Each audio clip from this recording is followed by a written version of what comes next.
Hello, welcome back to Video Wizard.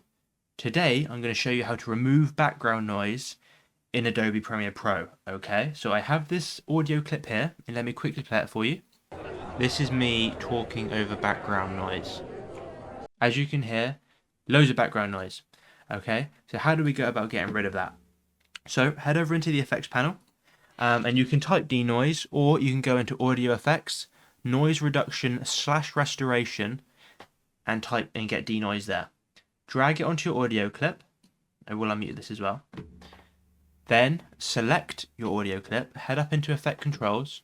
This is where you can adjust it, okay? It's going to be in denoise. Head into individual parameters. You have amount and makeup gain. You can adjust them to whatever you want, okay? But denoise is applied and it's working. So let's listen to that video again. This is me talking over background noise. Okay, so the background noise is virtually gone. Sounds a lot better. It's a little bit tinny, but that is just what you get with this effect. Okay, I would suggest really make sure your audio is perfect when you record it.